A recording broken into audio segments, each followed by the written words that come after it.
Thank you, John, for all the hard work you've done for Europe and its students. We all greatly appreciate your efforts. Thank you all for joining us this afternoon in celebration of this wonderful achievement. We finally made it. I want to begin with a quote from the author who changed my life. Dr. Sujan Das states, "Our greatest challenges are not meant to break us, but to make us. Like a bone that was broken and becomes tougher when it heals, we are not less than those who did not endure struggle. We are greater." And this is the new challenge we must now live up to: greatness. Thank you, Dr. Das. I believe greatness is achieved through the transformation of oneself from mediocre to grand, from average to extraordinary, and from I'll try to I know I can. As I look at my fellow graduates, I am proud to say to those of you here today that you are witnessing transformation at its finest.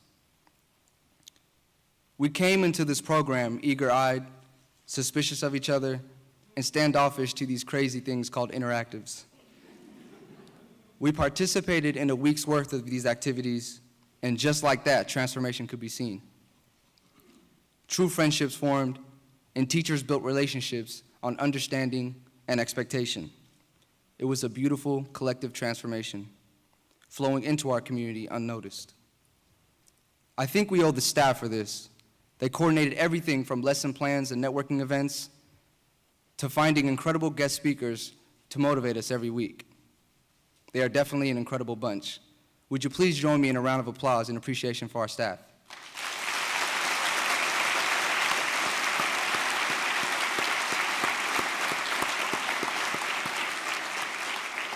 Thank you. My personal transformation has been years in the making. I was born in 1988 in a shack in Khartoum, Sudan. My mother was one of thousands fleeing the devastating 30-year war between my country, Eritrea, and our neighbor, Ethiopia. In her early 20s, my mother accompanied many other villagers from both war-torn countries on a journey through the wilderness to find refuge in the capital of Sudan. Arming herself with only her hope to build a safe and stable life, she made it safe with my sister beside her and me in her belly. After spending 2 years in Khartoum, Sudan, we finally obtained a visa to come to the United States.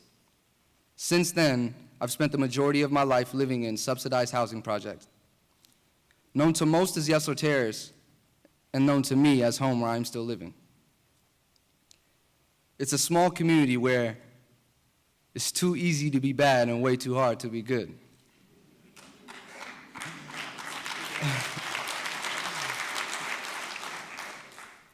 Being a hyperactive child with an overactive imagination, I soon left my backyard kingdom to join the community youth on the basketball courts and in the community center. Like many other children growing up in the projects, stealing began at the age of 8 with an occasional cop chase at the age of 14. I did a lot of these things with no care in the world. It was simply rebellion. I was just like millions of other kids who grew up in a community where real resources are systematically unavailable, leaving us unprepared for the school system, and even more unprepared for the social stigma that comes with being just another kid in the ghetto. It is where hopelessness and a powerful feeling of powerlessness thrives. I started indulging in drugs and alcohol to hide from the grips of reality, which inevitably led me to make some bad decisions. I was failing myself very fast, and as a direct result, I was destroying my family even faster. I went from dead-end jobs to being known for the wrong reasons, just wasting on the street corner. Looking back just that short time ago, I don't know if I regret this period in my life because it was a key part of my growth. However, I do wish I knew better, but that wasn't my story. I admit to these stages of my life to show you all that a lot of the graduates you see here today have come from the bottom. Each and every one of our paths differ, but it was our past that got us here today. It was the decision to clean myself up and be a positive, productive community member that began my transformation. It grew something powerful in me, something like a hunger for a better me and a better community.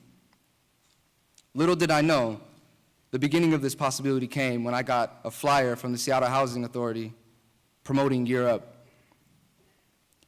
I thought to myself, this has to be another scam. But after speaking with our admissions manager, Jessica Neruzzi, I decided to trust my gut feeling and take a chance. I would have never guessed that a program can transform us from being high potential youth to skilled and desired professionals. I am ecstatic to have experienced so much during the learning and development phase, and even more at my internship with Perkins Coie.